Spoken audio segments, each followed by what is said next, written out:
happened with Mark. There's going to be Maharagini. Maharagini. No, no, that's not releasing this. That's not No, releasing. that's But not then he has releasing. released movies that you can pronounce it. Selzami was there. So did you shoot these movies back to back simultaneously? How was it? Yes, I did shoot them back to back. But Sarzamin, I think I finished about a year back. So that will release when it releases. Right now, the current thing is Ma, and then maybe the trial season. The reason I asked this is because for the first time I believe movies or projects are coming really back to back. पहले बहुत gap था. हाँ बिल्कुल मुझे लगता है कि I've been working for like 34 years now, and literally I feel like in my 33rd year I've worked more than I have in the last God knows how many years. So yeah, it's been quite a interesting year. Speaking of that's going to be first release of 2025. Tell me, is horror a genre that you never wanted to do because it's the first time you're doing a movie in this space, a mythological horror, in 33 years of your career? Absolutely. It was not something that I never wanted to do. It was something that probably, like, scripts that I was approached with just didn't have the I don't know, just didn't have the right feel to it, right vibe to it, right characters in it, and I just didn't think that they were great scripts for that matter. So I haven't read too many horror scripts, but of the few that I have been offered, have not been of the greatest caliber. Let me put it that way. So it's always been, and most of the times, I mean, if you look at all the films, horror films that were made earlier also, they never really concentrated on their script. It was about the supernatural element and the what is going to be there, how much blood, how much gore, how much किसको कैसे डराना है, more than कि कहानी क्या होनी चाहिए या कैसे लिखेंगे या किरदार कैसे बनाएंगे. So I think that's where probably I felt that I didn't want to do it. As far as Ma is concerned, I think it started out as a thriller and kind of transferred into a full-blown horror. I think halfway through we realized that no, this is going to go in a different direction completely. So yeah, when I agreed to do the film again, which was when I heard the script, I heard the concept actually, and I loved the concept. I loved the concept because I'm a full mythological buff. I love mythology. I love our Indian mythology. We have the most amazing characters. We have the most amazing, stop me whenever you feel like it. We have the most amazing characters. We have the most amazing, stories. We have the most amazing idea and viewpoint of the world, really, to look at, whether it is karma, dharma, or how to look at both, really. Even when you look at the Bhagavad Gita and things like that. Okay, I'm getting too much into detail, but the point is that it was about one of the most fascinating topics that I've read the entire Amar Chitra Katha collection. So then when they came to me and they told me, and of course my most favorite Ma character, Kali Ma. So I think it's very apt that this story is coming out at a time when they say that we are living in the Kali Yuga. So I think yeah. So the Karan, I've never been a fan of horror movies. I'm guessing you are, because आपने कहा कि आपको movies का interest है.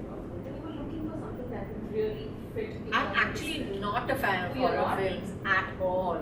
Not at all. In fact, मुझे तो बहुत डर लगता है, तो इसलिए मैं देखती ही नहीं हूँ. That's why I'm so brave. See, I'm very very brave. So I walk around on my own, और मेरा इतना बड़ा घर है और मैं garage में जाती हूँ और मैं I walk around आराम से शांति से because I've never had these visuals put in my head only. So and I feel that there are lots more things that scare you in real life that you don't need horror movies to to scare you for that. The director of your movie, Vishal, Yeah. is known to be just masterfully strong. Absolutely. Tell me, what kind of conversations you had with him when you all decided, okay, this movie also has a streak of horror? Actually, he's the one who actually told us that okay, this is going to go into this genre for sure. I mean, we were like, maybe it'll be a thriller, maybe it'll be like cut it tight and we can, you know, make it a kind of a mystery. Like, no, it has to be, this is how I see it, this is how it's going to be, this is where it is going, definitely in that direction, and it's going to be fabulous, you know. And you know, when you talk to him and you know, he sits down in front of you and sat down and narrated the whole thing to me and all, I believed him. And that's his superpower, maybe you can put it, that he convinced me that no, this is the right thing that we're doing, and you know, whatever we're doing right now is going to work. Okay. What we also see the character that you're playing, it has this idea of sacrificing, protecting your child. Did you have any personal connection? Did you find any personal connection basically to the idea of sacrificing, protecting your child? Absolutely, no two ways about it. I think that when you are a mother, there is that little extra that you get instinctively in every which way. You get that little extra strength when you become a mother to, you know, stay up 7 months without sleeping and you know, not worrying about anything else besides this one. You just become that, you become that strong to do all of that. If you had to do it for work, you would have burnt out within like a month.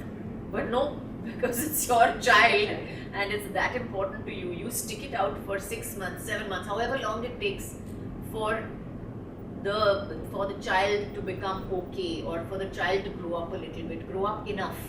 And of course, children never grow up enough. I want to tell you that you're always a mother throughout your life, regardless. There is no cut-off age when they become adults. So I'm still a mother, I'm still a child for my mother. So I still try desperately to go and sit on her lap.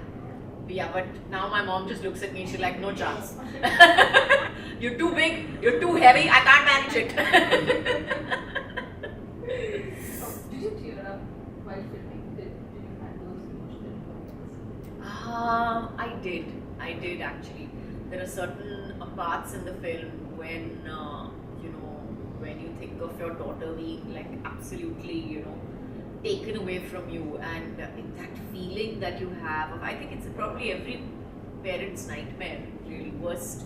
Worst thing that can happen to them is to have their child, you know, forcibly taken away from them, and you know, you can't do anything to protect them.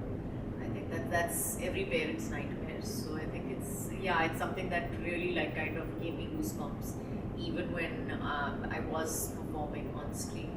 But yes, the part that really gave me like, you know, this feeling of awe every time I walked on set was you know, the statue of Kali that we had on set, and every time I looked at her, it was like, you know, I literally got goosebumps, and I literally felt like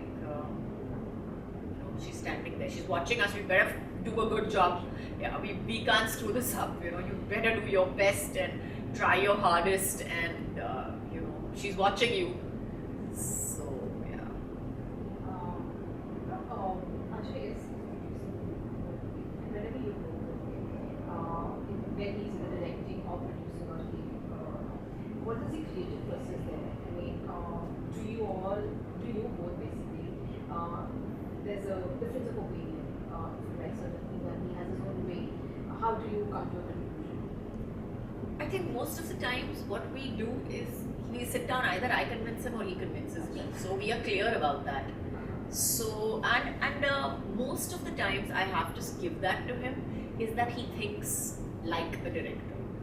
So that I have to, you know, give it to his experience, and I know for a fact that he is a fantastic director.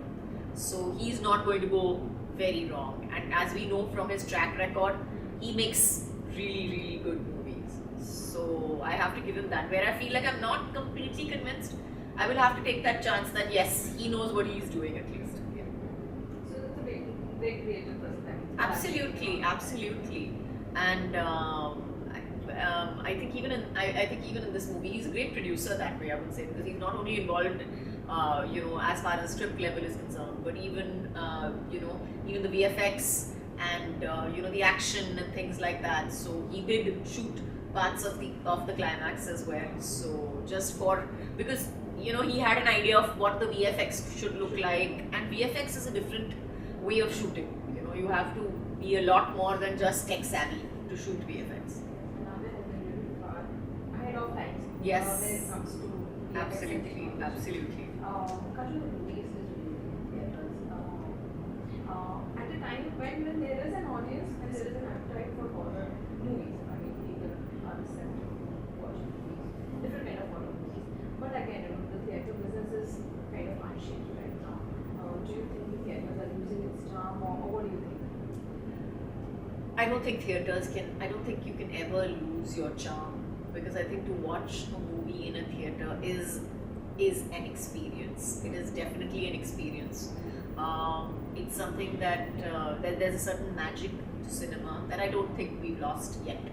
Yet, I would say.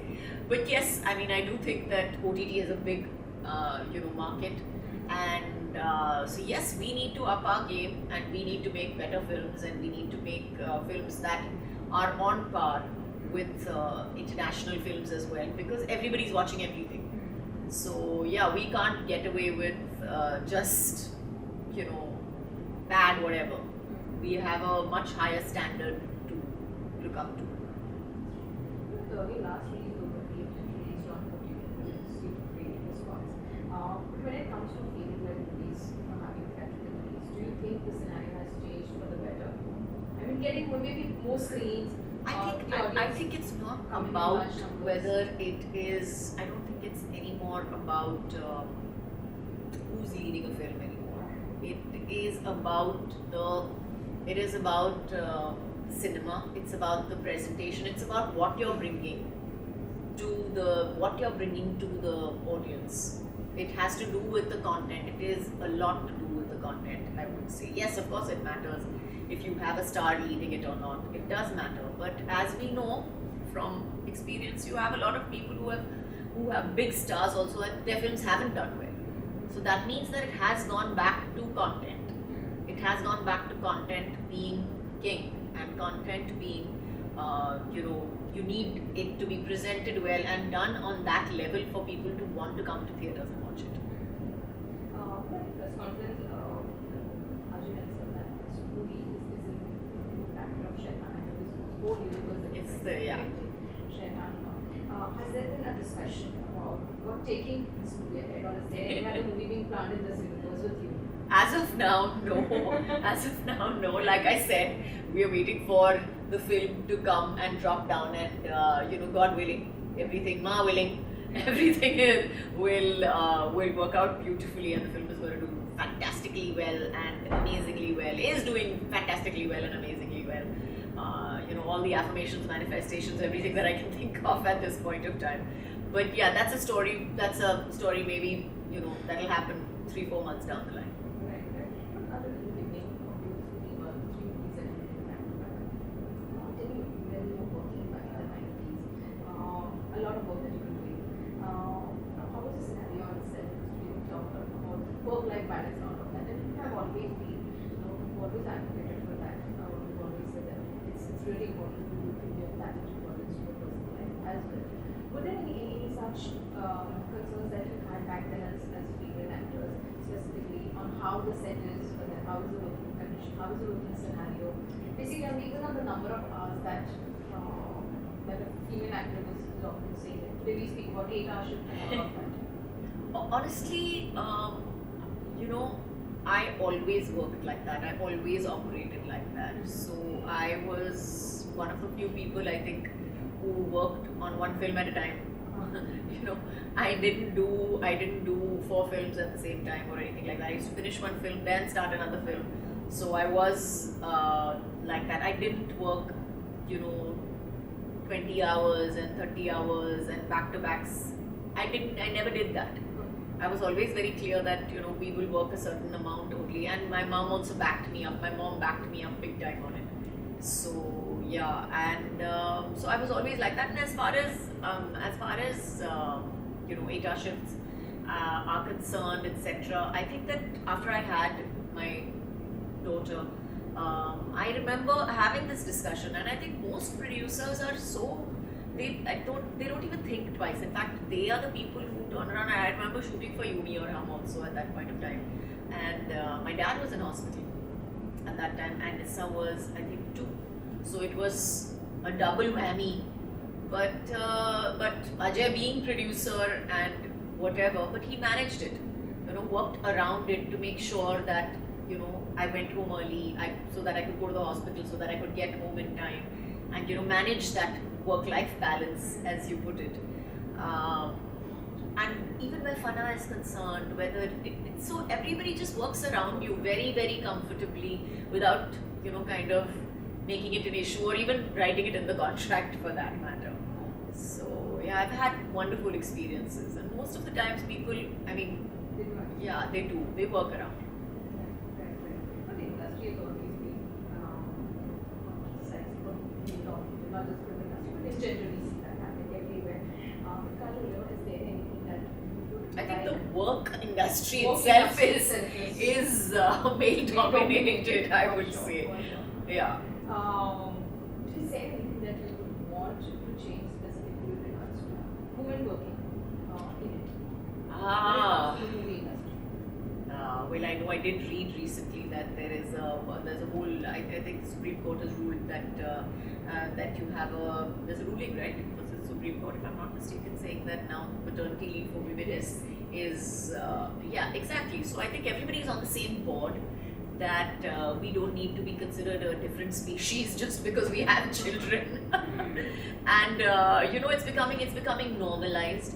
Of course, I wish it was more normalized, and I wish it had been done earlier. But we're taking those steps forward slowly but surely, and humanity is never a great believer of change, anyways. So yes, we will do it slowly but surely. As far as anything in particular that I would like to change, I think the only thing that I would honestly like to change is a certain perspective. Because I feel that when a woman stands up and says something, and a man stands up and says something, there's always a difference in power structure. There's always a difference in the power behind the man and the power behind the woman. It's much easier to take a woman lightly than it is to take a man lightly. So I think that's the one thing that I hope and pray will change, that you will take both genders equally seriously. And yeah, that would be my first thing where feminism is concerned. Yay! Kajol, also the fact that most excited, people are also excited to see the reunion between you and Ram and then we will also share his screen space with the acting legend, Naseeruddin Shah. Is it exciting, or do you have those butterfly moments as well? It is, of course, exciting. Both of them are absolutely wonderful on screen, and Naseer Bhai especially is amazing. I've been a huge admirer of his work, and he is amazing till today. So he's absolutely amazing. So yes, I've shot for it, but it's not coming out anytime soon. And the last question to you is about Citizen. You're working on that just all the 3 movies are really different spaces. You are consciously making that choice that okay, my work needs to be different from one another, because also at a time when the tide is turning towards those big scale action movies, and you are doing something very different, offering audience a newer experience to have in theaters. A and B. In such a way, you will be sharing screen space with them. How was that experience like? And do you think people can be a little harsh to start, especially when they're launched, which is not the case, I'm guessing, when you were launched? Okay, that's 5 questions all into one. So Okay, let me yeah. just take it one by one. Let me just take it one by one. First of all, let me say that I can't speak too much about Sarzameen as of now, because there is still a while to go, and I will probably have another interview with you at that time to talk about the film. As far as trolls are concerned, I would say that trolls are trolls. and they will criticize you regardless of whether you have parents who are well known or not. But yes, we listen to them a little more when they're talking about somebody whose parents are well known, maybe. And as far as all these kids are concerned, I think like we had that chance also somewhere down the line to grow. We were given this thing that given that time or maybe enough films to grow and to become who we are. So I think I think today it's like almost like a do or die situation for them, which they are very well prepared for. I have to give them that they are very well prepared for. But yes, maybe we can be a little kinder. Actually, like the kind of work that you've done, it stays so relevant. I mean, book has really released and people really so excited to see that. All the work that you've done still relevant. But the idea, what I believe of longevity, do you think it is something that's will not be seen in the coming generation of actors? Because everything is today, people just want to watch everything so quickly, and it is all short term. I think longevity now means something else. Longevity now means something else. So my kind of longevity may not be there. That whatever. But I think in this day and age, the great thing about all of these actors is that they will keep coming up with different kind of films, and they will do other things as well along with it. I'm saying it won't only be about movies for them. So their longevity might not be just movies. Their longevity might be in other things besides films as well. And I think that's really, really fabulous. They will eventually probably come up to one film in 5 years or maybe one film in 6 years, but they'll be doing other things along with it. Maybe running a business or being the head of. That's basically what I'm trying to tell you. And I think everybody is kind of understanding that portion, that they need to do good work and reinvent themselves. And I think for actors, it's very necessary to understand that you have to unlearn everything that you have learned earlier, and you have to keep doing new things, whatever they may be. It may not only be connected to cinema, or may not only be connected to being in front of the camera, to be put that way. What I feel about this is they are more focused on building a brand about themselves. That was not the case earlier with actors. Absolutely, and like I said, it gives them more to fall back on as well. It makes failure easier, doesn't it? So if you fail, you don't really fail on a, oh my god, there is nothing else for me to do in life and whatever. It's you have a lot more backing you, so you can keep coming back and keep doing more work. So like I said, longevity in that sense will probably be better for these people than for us.